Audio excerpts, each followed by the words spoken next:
हो चुभती जलती गर्मी, चुभती जलती गर्मी का मौसम आए, गर्मी। बहुत गर्मी है यार। इस बार तो गर्मी ने सारे रिकॉर्ड तोड़ दिए। अरे क्या गर्मी गर्मी लगाई है ब्रो, हर साल इतनी ही गर्मी पड़ती है।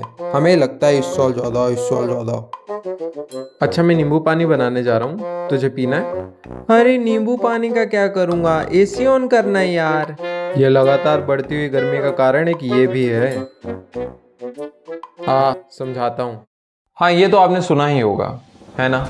हो सकता है किसी को गर्मी ज़्यादा लगती हो, किसी को गर्मी कम लगती हो, लेकिन ये आंकड़े झूठ नहीं बोलते हैं। 1992 से लेकर 2015 तक के सर्वे हुआ, जिससे ये पता लगा कि 25,000 लोगों ने हीट वेव की वजह से अपनी जानें गंवाई।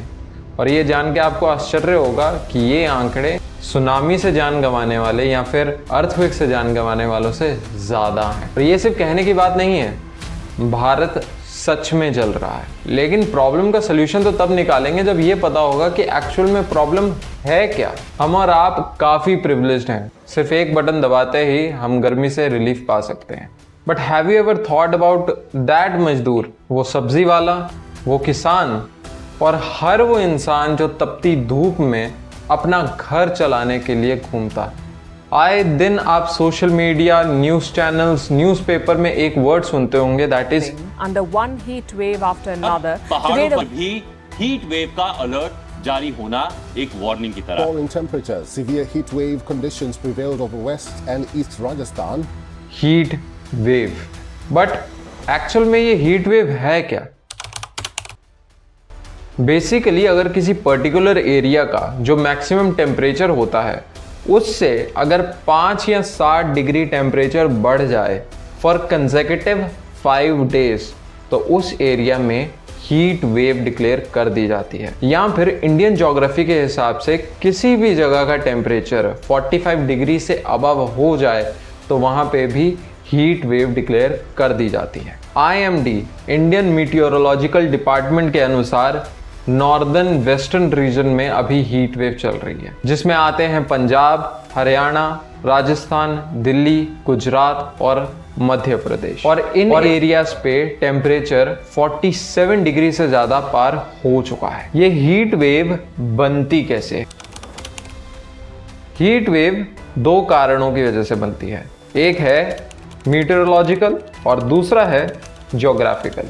बात करते हैं सबसे पहले मीटरोलॉजिकल फैक्टर के बारे में। High pressure system. Heat wave तब बनती है जब किसी भी एरिया पे हाई प्रेशर सिस्टम बन जाता है, जिसका मतलब है कि किसी भी एरिया पे गर्म हवा का दबाव नीचे की तरफ है और हवा ट्रैप्ड हो जाती है, और इसी कारण की वजह से आसमान पे बादल नहीं बन पाते। Point number 2, lack of moisture.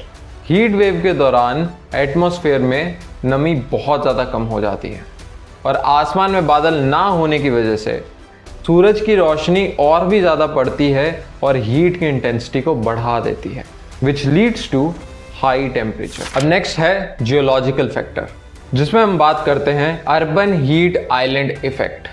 Urban areas में हीट और भी इंटेंसिफाई हो जाती है, जिसमें कॉन्क्रीट और एसफाल्ट से बनी बड़ी बड़ी बिल्डिंग्स जो कि सीधी सीधी वेस्ट से कॉपीड है, वो हीट को और भी ज़्यादा समय तक एब्जॉर्ब्ड रखती है, एंट्रैप्ड रखती है, जिस वजह से गर्मी और ज़्यादा बढ़ जाती है।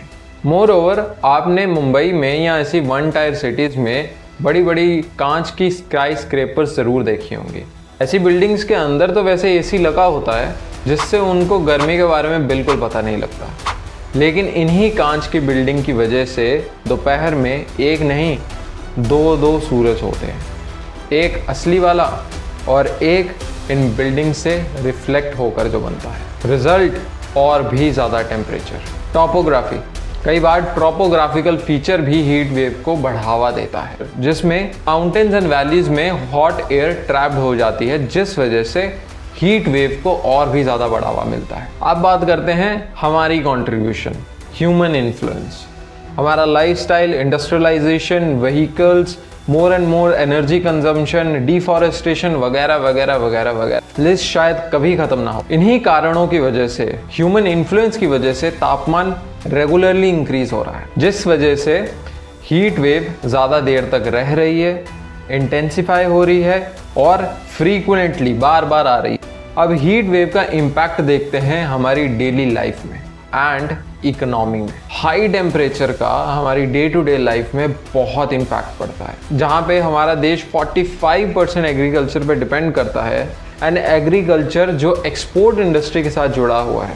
इतनी गर्मी और पानी की कमी की वजह से फसलें खराब हो जाती हैं, जिसका डायरेक्ट असर हमारी इकोनॉमी पे पड़ता है। ज़्यादा गर्मी की वजह से हमारे वाटर रिजर्व्स पे भी इम्पैक्ट पड़ता है और ऊपर से इलेक्ट्रिसिटी की डिमांड आसमान छू रही है, जिस वजह से सब कुछ डिसबैलेंस हो रहा है। गर्मी में बच्चों और बूढ़ों को ज़्यादा रिस्क होता है हीट स्ट्रोक और डिहाइड्रेशन का। हमारे देश में ज़्यादातर पॉपुलेशन मजदूरी, हाथ का काम, बाहर निकल के काम करने वाले ज़्यादा है और इतनी गर्मी की वजह से इन सब कामों की प्रोडक्टिविटी बहुत ज़्यादा कम हो जाती है। लोग ज़्यादा फैटीग होते हैं, डिहाइड्रेट होते हैं और हीट स्ट्रोक जैसी प्रॉब्लम भी आ सकती है और जिसका डायरेक्ट असर हमारी इकोनॉमी में पड़ता है। बट इन सब प्रॉब्लम्स का सोल्यूशन है क्या? अब नेचुरल फिनोमेना तो हम कंट्रोल नहीं कर सकते, लेकिन हमारी तरफ से होने वाली गलतियों को हम ज़रूर रेक्टिफाई कर सकते हैं ताकि हीट वेव का इफेक्ट थोड़ा सा कम हो सके।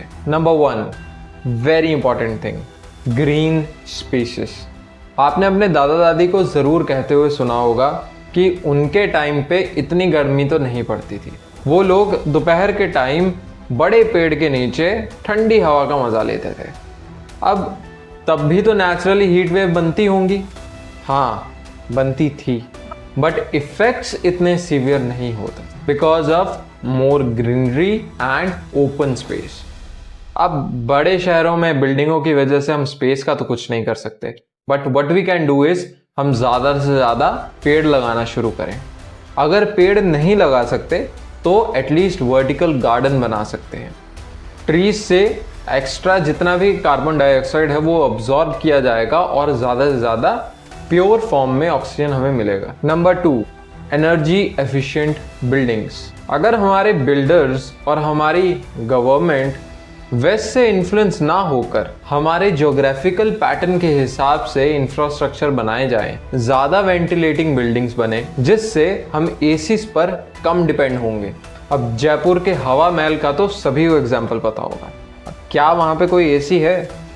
बट वहाँ पे गर्मी बिल्कुल नहीं लगती and that is pure form of great architecture. Number 3 public transportation. 2020 की रिपोर्ट के हिसाब से हमारे देश में 326 मिलियन व्हीकल्स चलते हैं। A typical passenger vehicle emits 4.6 metric ton of carbon dioxide every year. आप व्हीकल से ही हिसाब लगा सकते हैं कि हम कितने amount of carbon dioxide produce करते हैं। अगर हम ज़्यादा पब्लिक ट्रांसपोर्ट यूज़ करें, छोटे ट्रेवल्स के लिए साइकिल्स यूज़ करें, इंस्टेड पेडेस्ट्रियल बनाए जाएं चलने के लिए, we can contribute to green future. Conclusion, आप ज़रूर सोच रहे होंगे कि अकेले आपके करने से या मेरे करने से क्या होगा, पर बूंद बूंद से ही तो सागर भरता है। हमारे लिए गए छोटे छोटे अच्छे कदम हमें एक अच्छा जीवन दे सकते हैं। इस गर्मी और पोल्यूशन से एज अ कम्युनिटी हमें एकजुट होकर लड़ना पड़ेगा, हमारे लिए नहीं तो एटलीस्ट हमारे आने वाले बच्चों के लिए। अब फैसला आपके हाथ में है कि आप अपने आने वाली जनरेशन को कैसा कल देना चाहते हो, क्योंकि अभी भी कुछ बिगड़ा नहीं। मार्स में लाइफ ढूंढने के चक्कर में हम अर्थ में सुनहरी जिंदगी वेस्ट नहीं कर सकते। एक पेड़ एक जिंदगी के बराबर होता है। अगर ये वीडियो आपको अच्छा लगा हो तो प्लीज़ हमारे जैसे क्रिएटर्स को सपोर्ट करने के लिए please like and share this video. और अगर आप चाहते हैं हम ऐसा ही कंटेंट बनाते रहें तो प्लीज़ सब्सक्राइब ज़रूर कीजिएगा। आपकी एक सब्सक्रिप्शन हमें और भी मेहनत करने के लिए मोटिवेट करती है। सी यू इन नेक्स्ट वीडियो।